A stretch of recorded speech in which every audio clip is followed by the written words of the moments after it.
BA part third Hindi साहित्य paper second के अंतर्गत आज हम आधुनिक हिंदी निबंधकार विषय पर व्याख्यान से संबंधित पहले भाग को आयोजित कर रहे हैं। इस व्याख्यान को दो दृष्टिकोण से आपको समझना है। पहले तो कि आपके प्रश्न पत्र में एक निबंध आता है जिसमें आपको 3-4 निबंध दिए जाते हैं, एक निबंध आपको करना होता है। यह उस दृष्टिकोण से भी बहुत महत्वपूर्ण अध्याय है और साथ ही उससे भी ज़्यादा महत्वपूर्ण है कि आपके कोर्स में जो आधुनिक गद्य संकलन जिसके संपादक हेतु भारद्वाज हैं, आपके थर्ड ईयर में आधुनिक हिंदी निबंधकारों के निबंध आपको पढ़ने हैं और कई निबंध मैं आपको अध्ययन करवा चुका हूँ। उन सभी निबंधकारों से संबंधित उनकी निबंधों की क्या क्या विशेषताएं हैं, हम इस विषय में उनको भी सम्मिलित करेंगे। तो आपको दो दृष्टिकोण से यह टॉपिक आपके लिए बहुत काम का है।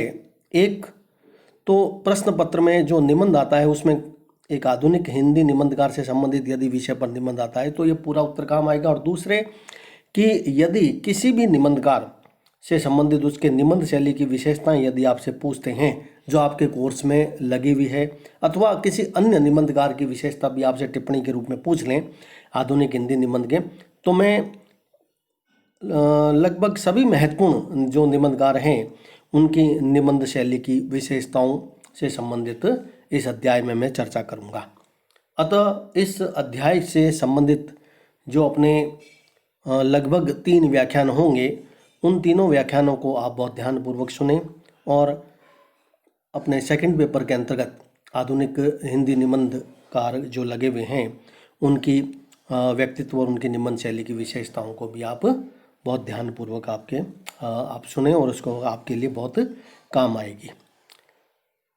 जहाँ तक इस विषय पर हम शुरुआत करें तो निबंध के दृष्टिकोण से हम शुरुआत करेंगे। पहले जो आधुनिक युग में गद्य की जो विविध विधाएं का विकास हुआ था उनमें निबंध सर्वाधिक महत्वपूर्ण रहा है, क्योंकि निबंध को पहले आधुनिक काल से पहले उसे हल्की रचना के रूप में माना जाता था, लेकिन बाद में आचार्य रामचंद्र शुक्ल के द्वारा निबंध को एक प्रौढ़ रचना के रूप में उसे स्थापित किया गया।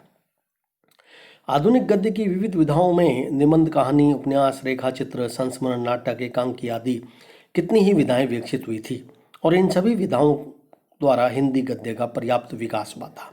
और यह विकास ही इस बात का सूचक है कि आज हम हिंदी साहित्य के क्षेत्र में न केवल पद्य पर आश्रित हैं अपितु गद्य के माध्यम से भी हम अपनी अभिव्यक्ति कर रहे हैं और वह अभिव्यक्ति सशक्त और प्रौढ़ भी है। और इसी कारण से आधुनिक काल के प्रारंभ में ही गद्य के विकास की बहुत अधिक संभावनाओं से आश्वस्त होकर आचार्य रामचंद्र शुक्ल ने इस काल को ही गद्य काल कह दिया था और प्रारंभ से ही गद्य लेखन आधुनिक काल की एक प्रमुख उपलब्धि रहा था। छायावाद के पश्चात तो गद्य का विकास बहुत ही तेज हुआ था। इन दिशाओं में निबंध, नाटक, कहानी, उपन्यास का सर्वाधिक विकास हुआ और इन विधाओं के विकास से क्या हमारा साहित्यिक स्वरूप भी बहुत समृद्ध हुआ, यह भी एक बहुत विचारणीय प्रश्न है। और इसमें कोई दो राय नहीं कि गद्य के कारण से, गद्य के विकास के कारण से साहित्य की बहुत अधिक समृद्धि हुई और निबंध का योगदान इसमें सर्वोपरि माना जा सकता है। वास्तव में देखा जाए तो निबंध ही गद्य की कसौटी हो सकता है, क्योंकि एक लेखक ही नहीं, एक पाठक को भी उसके लिए अपनी साहित्यिक जो रुचि है उसको बढ़ाना पड़ता है। आधुनिक जो निबंध हैं वह निबंध मूल रूप से यदि हम देखें तो हिंदी निबंध आधुनिक युग की ही देन है और आधुनिक युग में निबंधों का जो विकास हुआ था वह धीरे धीरे पर्याप्त मात्रा में होता गया। अनेक उच्च कोटि के जो शीर्ष निबंधकार हैं साहित्य जगत में, वे आज भी अपना प्रभुत्व जमाए हुए हैं। ऐसी स्थिति में हमारे लिए यह देखना भी एक अनिवार्य हो जाता है कि हिंदी निबंध का विकास की जो रूपरेखा है वह किस रूप में हमारे सामने आई और निबंध किस रूप में सामने आई और आज उसका क्या स्वरूप है। उपन्यास और कहानी के समान हम देखें तो निबंध की रचना में अंग्रेजी का जो प्रभाव है वह भी बहुत हद तक देखा जा सकता है। आधुनिक समय में निबंध में जिस प्रकार की रचना का बोध होता है उस तरह की रचना का हिंदी या संस्कृत में आधुनिक युग में पहले बोध नहीं होता था। निबंध व्यक्ति की महत्ता को स्वीकार करने वाली एक अनुपम रचना होती है। वह साहित्यिक व्यक्ति के लिए और समाज के लिए भी, दोनों के लिए एक बहुत उत्कृष्ट कोटि की रचना मानी जा सकती है। यह गद्य की एक बहुत आधुनिक विधा है। यूरोप में एक फ्रांसीसी लेखक हुए थे मोंटेन, वे निबंध के जन्मदाता माने जाते हैं। अंग्रेजी भाषा में बैकन को पहला निबंध लेखक माना जाता है और जहाँ तक हिंदी में गद्य साहित्य का विकास है तो वह 19वीं शताब्दी के प्रारंभ में हुआ और 19वीं शताब्दी के उत्तरार्ध में जब भारतेंदु हरिश्चंद्र जी के द्वारा हिंदी गद्य का स्वरूप निश्चित कर दिया गया था तभी निबंधों का समुचित और एक क्रमिक विकास हिंदी साहित्य में होने लगा था। गद्य की परंपरा हिंदी के जिन समर्थकों ने प्रारंभ की उनमें राजा शिव प्रसाद सितारे हिंद, राजा लक्ष्मण सिंह और उनके अनुयायियों का भी एक महत्वपूर्ण योगदान माना जाता है। 19वीं शताब्दी से पूर्व यदि हम देखें तो निबंध का जो विकास है वह बहुत कम माना जा सकता है। उससे पूर्व में एक थोड़ा संक्षिप्त हम रूप में देखें तो अकबर के जो दरबारी कवि गंग थे उनकी रचना जो चंद छंद वर्णन की महिमा है वह खड़ी बोली गद्य की एक पहली पुस्तक मानी जा सकती है। उस पुस्तक में खड़ी बोली का प्रारंभिक रूप हमें मिलता है और उसके उपरांत राम प्रसाद निरंजनीकृत भाषा योग वशिष्ठ और दौलत राम जैन की खड़ी बोली में पद्म पुराण का अनुवाद भी खड़ी बोली गद्य की प्रारंभिक रचनाएं मानी जाती है। इनमें भाषा योग वशिष्ठ को खड़ी बोली गद्य की प्रौढ़ और एक परिमार्जित रचना माना गया है। हिंदी गद्य के विकास में फोर्ट विलियम कॉलेज की भी स्थापना भी एक बहुत महत्वपूर्ण घटना है। हिंदी साहित्य के दृष्टिकोण से देखें तो एक बहुत ऐतिहासिक घटना मानी जा सकती है।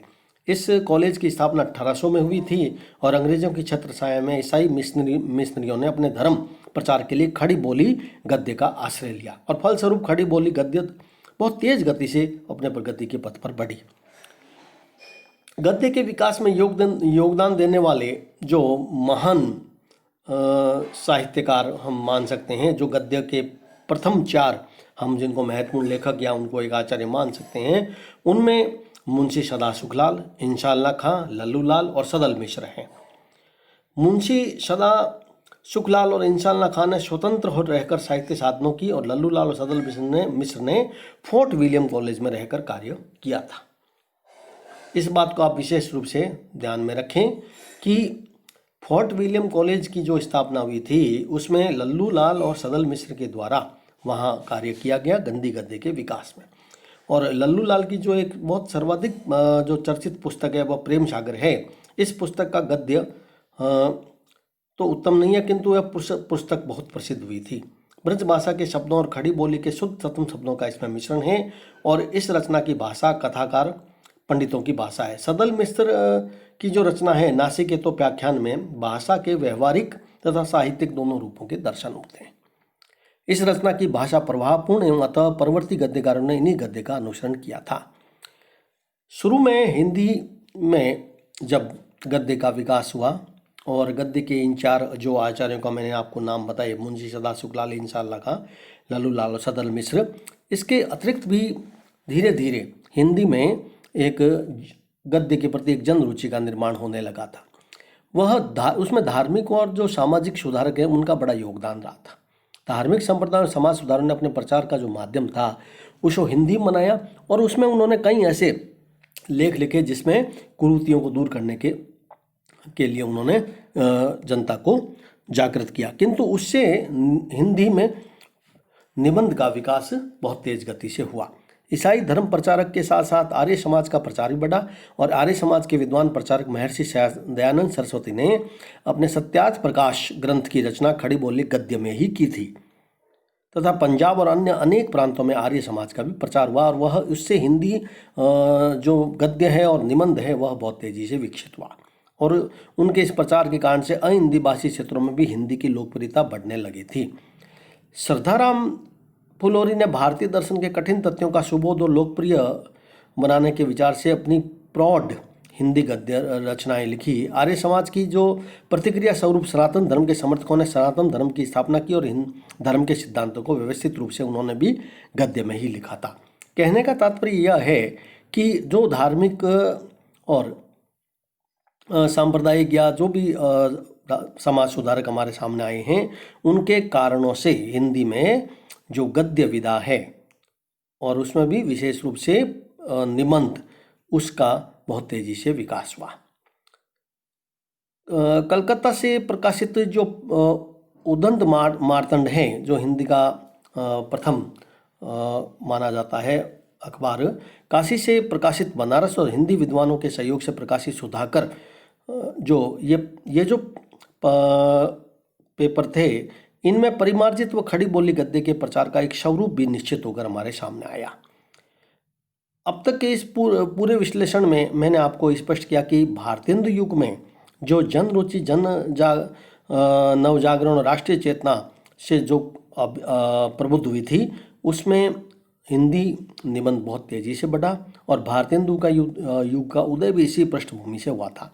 हिंदी के प्रति आसक्ति और उसका प्रचार देशभक्ति के स्वरूप बन गई और भारतेंदु के पश्चात आज तक हिंदी गद्य निरंतर हमारे सामने प्रौढ़, परिमार्जित और निखरता हुआ रूप उसका हमारे सामने आता गया और उसमें सभी प्रकार की अभिव्यक्ति सामर्थ्य और चिंतन की विभिन्न प्रकार की शैलियों के दर्शन हमें हिंदी गद्य की निबंध शैली के अंतर्गत होने लगे।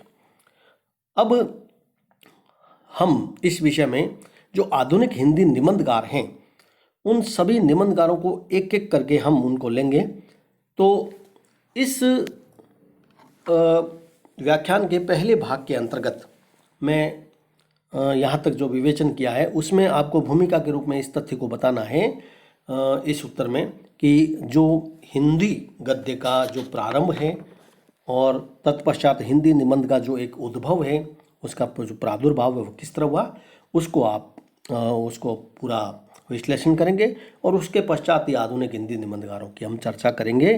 तो इस पहले भाग को आज हम यहीं समाप्त कर रहे हैं। दूसरे भाग में हम आधुनिक हिंदी के प्रमुख निबंधकारों में, जहां हम विशेष रूप से भारतेंदु युग है, जो भारतेंदु से ही शुरू होता है, वहां से हम अगले अध्याय में शुरू करेंगे।